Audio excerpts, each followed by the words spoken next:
ब्राह्मणी और तिल के बीज पंचतंत्र की कहानी। ब्राह्मणी और तिल के बीज इन हिंदी। बहुत समय पहले की बात है। किसी गांव में एक गरीब ब्राह्मण रहता था। एक दिन उस ब्राह्मण के घर कुछ अतिथि आए। ब्राह्मण की स्थिति इतनी खराब थी कि उन अतिथियों को खिलाने के लिए घर में अनाज तक नहीं था। इस स्थिति को लेकर ब्राह्मण और उसकी पत्नी के बीच थोड़ी कहासुनी होने लगती है। ब्राह्मणी कहती है, तुम्हें पेट भरने योग्य अनाज कमाना भी नहीं आता है। इसी का नतीजा है कि आज घर में अतिथि आ खड़े हुए हैं और हमारे पास उन्हें खिलाने के लिए कुछ भी नहीं है।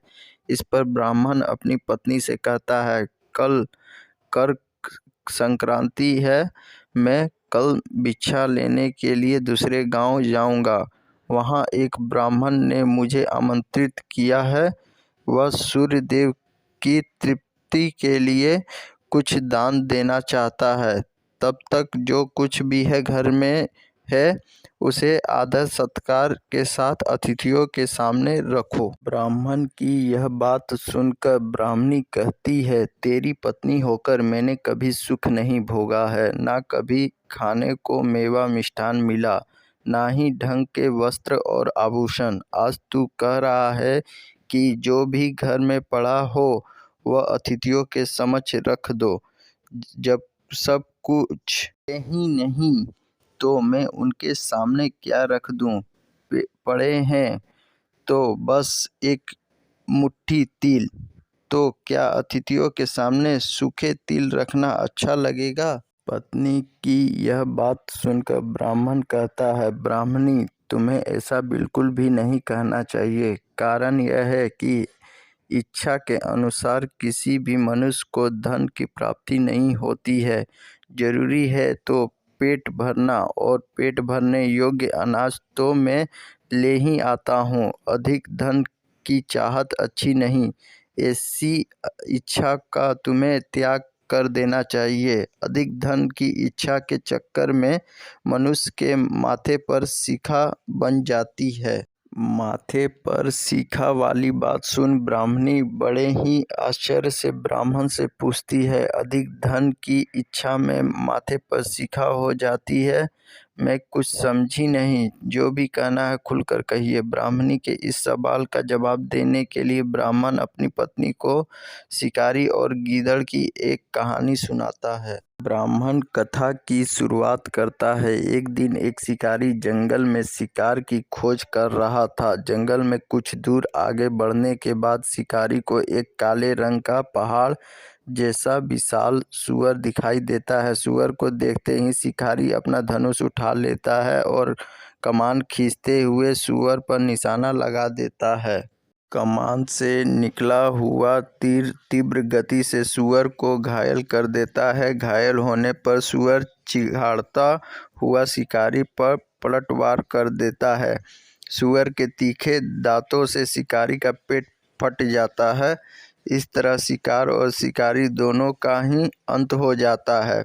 इसी बीच खाने की तलाश में भटकता हुआ एक भूखा गीदड़ वहां से होकर गुजरता है, जहां शिकारी और सूअर का शव पड़ा हुआ था। बिना मेहनत इतना सारा भोजन देख गीदड़ मन ही मन बहुत खुश होता है और मन ही मन सोचता है कि आज तो ईश्वर की बड़ी कृपा हुआ, जो इतना अच्छा और अधिक भोजन एक साथ मुझे मिला है। मैं इसे धीरे धीरे और आराम से खाऊंगा ताकि लंबे समय तक मैं इसे उपयोग में लाऊंगा। इस तरह मैं इस भोजन के साथ लंबे समय तक अपनी भूख का शांत रख पाऊंगा। इन सभी बातों पर विचार करते हुए गीदड़ सबसे पहले छोटी छोटी चीज़ों को खाना शुरू करता है। तभी उसे शिकारी के मृत शरीर के पास धनुष पड़ा दिखता है। गीदड़ के मन में पहले उसे ही खाने का विचार आता है और वह धनुष पर चढ़ी डोर को चबाने लगता है। गीदड़ के चबाने से धनुष पर चढ़ी डोर टूट जाती है और डोर के टूटने से धनुष का एक सिरा वेग के साथ गीदड़ के माथे को भेदता हुआ ऊपर निकल आता है।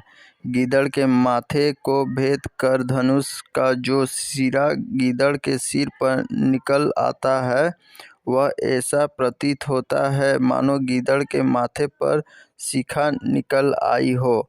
घायल होने के कारण कुछ देर बाद गीदड़ की भी मौत हो जाती है। इतना कहते हुए ब्राह्मण कहता है, ब्राह्मणी, इसलिए मैं कहता हूँ कि ज़रूरत से अधिक लोभ से माथे पर शिखा आ जाती है। यह कथा सुनने के बाद ब्राह्मणी कहती है, ठीक है, अगर ऐसी ही बात है तो घर में जो मुट्ठी भर तिल पड़े हैं उन्हीं को मैं अतिथियों को खिला देती हूँ। ब्राह्मणी की यह बात सुनकर ब्राह्मण संतुष्ट होता है और भिक्षा मांगने के लिए घर से बाहर निकल जाता है। वही ब्राह्मणी भी घर में पड़े तिल को धूप में सुखाने के लिए फैला देती है। तभी कहीं से एक कुत्ता आ जाता है और उन साफ तिलों पर पेशाब कर देता है, जिससे सभी तिल खराब हो जाते हैं।